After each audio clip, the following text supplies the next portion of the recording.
Personagens diferentes, em episódios diferentes, com contextos diferentes. Cada um de nós certamente temos um capítulo preferido, né?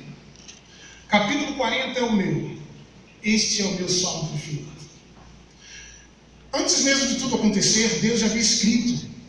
E hoje, quando demora o pensamento nas letras deste capítulo, eu percebo que realmente Deus conhece a nossa vida com todos os detalhes. No verso 1 diz: esperei confiantemente pelo Senhor, pois Ele se inclinou para mim e me ouviu quando eu clamei por socorro. Tirou-me de um poço de perdição, de um tremedal de lama, colocou meus pés sobre uma rocha e me firmou os passos, e me pôs nos lábios um novo cântico, um hino de louvor ao nosso Deus. Muitos verão essas coisas, temerão e confiarão no Senhor.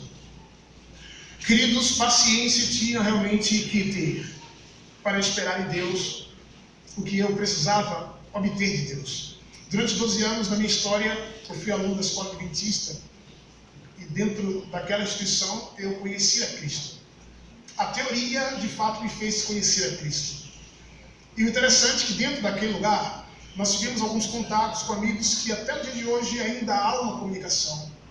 Mas muitos outros, somente aquele momento era importante. Eu me recordo que por conhecer essas características, a minha família sempre me advertia, dizendo: olha, cuidado com quem anda, cuidado para onde vai. E de fato eles tinham uma certa razão. Existia uma preocupação que tinha uma razão. E eu me recordo bem que um dia, ao terminar a atividade, alguém me fez uma oferta convidativa, dizendo que jogaria um esporte em uma praia próxima ali, à calçada, e me fez essa proposta. Olha, eu sou amante do esporte. E quando então ele me trouxe a oferta, eu pensei em descer com ele, encontrar os demais e ali praticar a atividade. Não teria problema algum. Ao terminar então as aulas, nós descemos à praia. Cheguei, encontrei o jovem, outros estavam, praticamos a atividade e logo sentaram, e eu percebi que dentre um tinha drogas nas mãos. E ele então fez uso da mesma. Até aquele instante, para mim, nada tão absurdo. Eu não conhecia. Mas eu me recordo bem da cena quando o colega da classe tomou e fez uso da droga. Já aquela cena me impactou. Estudamos durante 3 anos juntos. Ele não deixava indício de ser um drogado. E quando então avistei, eu questionei a mim mesmo: mas há quanto tempo ele usa isso? Será que os pais sabem? E diante desses questionamentos, a curiosidade então fluiu. Foi quando eu pensei: o que ele sente quando usa a droga? Qual o poder eficaz que isso tem? Naquele dia, queridos, eu voltei para casa com essa curiosidade. E ela ganhou força. E eu pensei no dia seguinte, quando chegar à escola, ele certamente iria trazer a mesma proposta. Eu já conhecia a Cristo, como disse, através da teoria. Os meus familiares já me conduziam à igreja e eu participava agora de um clube de desbravadores. Durante tempo, aos domingos, nós verbalizávamos o capítulo 1, que todos nós sabemos de cor. Bem-aventurado é o varão, do capítulo 1 de Salmos, perdão. Bem-aventurado é o varão que não anda segundo o conselho dos ímpios, que não se detém no caminho dos pecadores, e nem se assenta na roda dos escarnecedores. Antes o prazer está na lei do Senhor, e nessa lei medita dia e noite. Eu poderia direcionar esta palavra como resposta à oferta convidativa, mas como eu disse, a minha curiosidade era mais forte. E eu realmente queria saber o que ele sentia. Quando terminou a atividade, eu fui para o mesmo lugar, com as mesmas pessoas, no mesmo ambiente. Agora eu tinha um propósito. E naquele dia que eu usei a droga, confesso para vocês que não foi nada bom. A sensação era ruim, o odor era ruim. Voltei para casa tarde, fui questionado, pressionado. Logo meu comportamento estranho deixou suspeitas. E depois de tanta pressão, claro, não disse que usei drogas. Eu falei que usei um cigarro, tinha uma curiosidade. Com isso, houve decepção. A minha família sempre teve um cuidado especial para que o futuro fosse brilhante, dentro de um projeto divino. Mas depois que eu anunciei isso, agora existia uma pressão, que se tornou até desconfortável. A nossa relação já não era mais a mesma. Pensava que, ao anunciar que usei um cigarro, certamente o amor não existia mais. E diante desse conflito interno que eu vivia, Satanás então me dava mais ódio. E eu ficava então rancoroso, não tinha mais aquela relação de contato, comunicação. E com o passar do tempo, quando os meus olhos de fato foram abertos, eu já me vi como um dependente da droga. Não consegui mais parar de usar a droga. Abandonei os estudos. Recordo-me bem que na época, 96, nós tínhamos na Liberdade ainda a direção formada pelo professor Moacir Brum, era um gaúcho, e o Jamil. E eu recebi telefonemas, porque a minha tia era professora naquela época na escola. E eu recebia telefonemas dos diretores, do diretor, para poder então regressar. Mas eu não tinha prazer mais de estar ali. E tudo que era novo era mais prazeroso. Queridos, como ignorantes nós somos, e quando nós observamos o contraste da relação do homem com Deus, é extremamente assombrosa. Porque Deus, embora conhecendo o futuro, Ele respeita as nossas escolhas. Deus sabia que Adão e Eva errariam, mas Deus escolheu então esperar para ver qual seria a decisão a tomar. Digamos que eu falo com alguém que conhece becos e viadas deste mundo. Aí Deus traz você aqui. Ele mostra para você um caminho único que conduzirá à salvação. A vontade de Deus é que você aqui esteja todos os dias de culto para louvá-lo. Prestar a Ele o seu serviço com o dom que Ele já te deu. Mas Deus não há de tomar você pelo braço dizendo: eu quero você aqui me louvando e adorando. Não. Deus cumpre o seu papel. Ele te abre os olhos.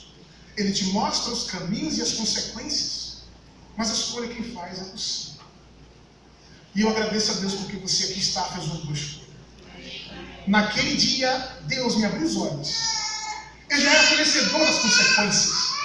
Mas Ele não iria decidir por mim. Eu, então, fiz a minha escolha. Irmãos, foi um momento difícil e triste, porque ali começaram, então, a ser apresentadas as propostas que o mundo traz para poder saciar tudo aquilo que o homem busca, aquele vazio que é profundo. E eu, então, abandonei a escola, abandonei a família, saí da igreja e vivi nesse mundo frio e sombrio, agora dentro desse contexto aí triste. Não tinha mais nada a vender, pois tudo que tinha trocado pelas drogas. E agora eu era impulsionado e motivado a tomar o que não era meu para consumir a droga. E tantas outras coisas que me vieram, pois não tinha disposição a fazer se estivesse no estado normal. Mas naquela situação, eu fiz coisas que hoje me envergonham. E dentre tantas estas, eu comecei a comercializar as drogas. A minha família sofreu muito, pois a qualquer momento eles esperavam uma notícia. E nesse interim, irmãos, Deus sempre usava alguém. Eu me recordo que pessoas iam com os seus folhetos e direcionavam a mim dizendo: Deus tem um plano para você. Eu, claro, entendia que Deus tinha um plano, porém eu não queria naquele instante, mas assim eu tomava o seu folheto. Deus usava um outro método para alcançar o coração, quando na rádio comunitária, todos os dias, às 2 horas da tarde, anunciava uma mensagem de propaganda e logo em seguida colocava um louvor, que na época estava bem evidenciado, que era o CD Poemas e Canções do Leonardo Gonçalves. E a música Getsemane era exatamente aquela que todos os dias, às 2 horas da tarde, me fazia lembrar do período de igreja. Então eu vivia o meu conflito ali. Eu sentia vontade de retornar. Eu sentia saudade do lar. Mas vontade, queridos, não era suficiente. Eu precisava não somente ter vontade, mas decidir voltar. E eu vivi durante esse tempo, muito tempo nesse conflito, até que um dia Deus usaria um outro método. Existe um dito popular aí, que muitos anunciam, que quando o homem não vem pelo amor, ele vem pela dor. E eu julgo que é verdade. Existiam outros jovens que já estavam envolvidos ali, e eu me recordo que no domingo à tarde trouxeram uma proposta de assalto. Eu não tinha disposição para isso. Embora eu estivesse envolvido naquilo ali, a minha personalidade não foi formada para isso. E quando então trouxeram a tal proposta dentro daquela casa, no domingo à tarde, eu me recordo que alguns já se manifestavam dizendo que estaria. E depois logo foi anunciado tal valor. No dia seguinte, segunda-feira, 7 horas da manhã, em tal empresa. E ali então eu resolvi participar.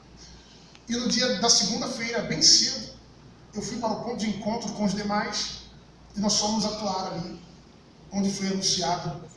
E naquele dia, irmãos, tudo que foi planejado aconteceu. Ninguém tirou vida, ninguém perdeu vida, e voltávamos com os valores e ansiedade para a divisão acontecer e cada um ganhar um rumo. Mas naquele dia, dia 4 de novembro de 2002, Deus executaria o seu plano. Foi quando nós voltávamos da BR no carro com um colega e os policiais nos abordaram, 7 horas da manhã. E eles encontraram dentro do carro armas e os valores que nós trouxemos lá. Naquele dia, com o rosto no chão e as armas apontadas para mim, eu lembrei bem quando alguém de casa dizia: cuidado com quem anda, cuidado para onde vai. Naquele dia eu lembrei muito bem quando os professores chamavam a atenção dizendo: vamos estudar. Eu me recordei daquele momento com muita força quando os amigos do clube batiam a porta às 5h30 da manhã para as atividades que logo começariam. E ali eu estava percebendo que era a colheita das minhas escolhas. Deus me deu tantas oportunidades para que os projetos dele fossem realizados com sucesso. Mas eu disse: Senhor, eu não quero mais andar em teus caminhos, eu preciso andar com os meus próprios pés. E é assim que acontece. Não temos uma inteligência como a de Deus. Não temos sabedoria como a de Deus. E não sabemos o futuro como Deus. É por esta razão que precisamos dele. Somos dependentes dele. Por menor que seja a decisão que é de tomar, consulte a Deus. Fala com ele. Busca o seu conselho. Com certeza Deus fala. Diz em sua palavra: buscar-me-eis e me achareis, quando me buscar de todo o coração. Amém. Naquele dia eu fui algemado, fiquei 4 dias na delegacia. No 5º dia fui transferido para o complexo prisional que fica ali próximo ao Mato Escuro. Foi ali dentro, então, irmãos, que Deus me reeducou. Ao ler o livro de Espírito e Profecia, Patriarcas e Profetas, a gente percebe que os grandes homens de Deus na época, eles tinham o seu deserto como uma escola. Abraão passou pelo deserto. Moisés passou pelo deserto. Tantos outros. Jacó teve que enfrentar o seu deserto. E aquele era o meu deserto. Aquela era a minha escola. Deus teria que então quebrar todo o orgulho, me fazer entender o valor de uma vida. Deus teria que mostrar para mim que sem Ele não era nada. E tudo isso acontecia, irmãos. E era exatamente nos momentos mais difíceis que eu lembrava disso. E eu comecei a clamar a Deus, dizendo: Senhor, se me tirar daqui, eu volto para os seus braços. Davi fala no Salmo 116, verso 1: eu amo o Senhor, porque Ele ouve as minhas súplicas e atende as orações.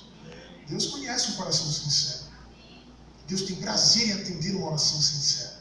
Deus é dadivoso. Ele tem prazer em dar, em atender. E eu falava isso para Ele: Senhor, me tire daqui que eu volto para os seus braços. Mas não seria no tempo que eu queria, pois a minha ansiedade me dava liberdade de querer o alvará para o dia seguinte. Mas Deus tinha o tempo dele, o modo dele. E eu passei muitos momentos difíceis ali. As rebeliões eram os momentos difíceis. Quando eu lembrava da família, eu orava a Deus. Quando eu assisti jovens perdendo sua vida pelo relacionamento ruim com o tráfico das drogas ali dentro. E era exatamente naquele instante que eu pedia mais liberdade a Deus. Até que um dia Deus disse: eu darei. Quinta-feira, no dia de culto voluntário que nós tínhamos lá, e alguns jovens adentravam com sua caixa amplificada, um microfone, um violão, e o outro com a Bíblia, anunciando a salvação. E naquela quinta-feira eu ouvi o sermão, e dentro da cela, e Deus falou a mim. E eu disse: Senhor, a partir de hoje, eu vou entregar minha vida em tuas mãos. Eu comecei a lutar, irmãos, em torno disso, da libertação. E no dia 19 de dezembro, agora de 2003, Deus me tirou de lá. De maneira miraculosa, Deus me tirou de lá uma quinta-feira à tarde. E quando eu saí dali, então logo lembrei do que disse: se me tirar daqui, eu volto para os seus braços. Mas logo quando me vi liberto, fora daquela realidade, eu não consegui mais atuar como havia dito a Deus. Voltei para as drogas. Sabia que não mais poderia me envolver com a instituição do crime, mas eu precisava então consumir. Mas o Espírito Santo, queridos, me ajudou de maneira tão maravilhosa a pensar nos momentos de perigo, quando Ele colocou a sua mão. E eu então comecei a dar os meus primeiros passos rumo à salvação. Eu preciso que você só me oriente em tempo, senão eu vou me empolgar e vou falar. Tá? Você me fala o tempo dele. E então eu comecei a frequentar a igreja Deus e Amor. Um domingo à noite eu estava com um colega, nós estávamos drogados, nós tínhamos uma arma. E eu senti desejo no coração de ir à igreja. E ele, ironicamente, riu, com razão, pois o meu estado não me dava o direito de estar ali. Mas eu disse para ele: vai descendo que eu vou ali na igreja. E fui à igreja de Deus e Amor. assisti o culto, o pastor viu que existiam 2 jovens ali, e logo após o seu sermão ele fez um apelo. Quem esta noite deseja entregar a vida a Jesus? Meu coração clamava por socorro, até que eu levantei a mão e fui à frente. Nós oramos ali na igreja Deus e Amor. Depois de alguns dias eu senti saudade da família, e para vê-los eu tinha que ir à igreja adventista. Foi aí que eu então decidi visitar a igreja adventista. E quando eu cheguei no sábado, eu revi os amigos do clube e percebi que aquele era o meu lugar. E ali então eu fui novamente batizado no dia 18 de abril de 2004. Deus realmente mudou a minha história. Eu fiquei muito feliz porque eu pude contemplar de fato como Deus é paciente, como Deus ele é muito misericordioso. Agradeço sempre por meus colegas, todos que tiveram a oportunidade e não conseguiram aproveitá-la. E Deus me guardou. É por esta razão que eu comecei falando a respeito de Salmo 54. Nós podemos usar o louvor como meio de gratidão. Você pode glorificar a Deus e também com a sua vida exaltá-lo. E hoje tento fazer isso. Como disse Davi, nós devemos apresentar a vida como um sacrifício para que Deus seja honrado, engrandecido. E hoje, irmãos, sou feliz, muito feliz. Voltei a estudar. Hoje, como eu disse ali, estou aprendendo a música, estou estudando licenciatura na UXAL. Tenho uma liberdade muito gostosa nesse mundo aí para poder falar de Deus. Sem transtorno, preocupação alguma, eu vou e volto. Retorno ao presídio para poder falar agora do amor do Senhor. Isso me dá prazer. E eu tento usar a música como esse instrumento. Talvez onde uma mensagem pegada não chegue, a música certamente chegará. Então que Deus seja honrado, que Deus seja louvado. E eu quero terminar dizendo que existe um propósito pelo qual você está aqui. Você que não é membro desta casa ainda. Você lembra lá do ensino fundamental, quando os professores disseram que o homem nasce, cresce, reproduz, envelhece e morre? Aí eu pergunto, mas onde está o propósito desta teoria? Aí Deus mostra que de fato toda teoria tem a sua razão também, mas para o plano dele existe um propósito. Deus te trouxe aqui porque Ele quer usar a sua vida, para que esta vida seja um canal de bênção, para que outras sejam salvas. Existem pessoas ao redor que elas não virão pela voz do pastor Saraiva ou de qualquer outro líder da igreja. Existem pessoas ao redor que elas estão esperando somente você chamar, você falar. Elas são responsabilidades suas. Mas para isso Deus quer mudar a minha e a sua vida. Ele quer transformar o seu coração. Ele quer fazer você um instrumento poderoso. Ele quer honrar você para que Ele também seja honrado. Então vamos deixar que isso aconteça. Eu vou finalizar ali.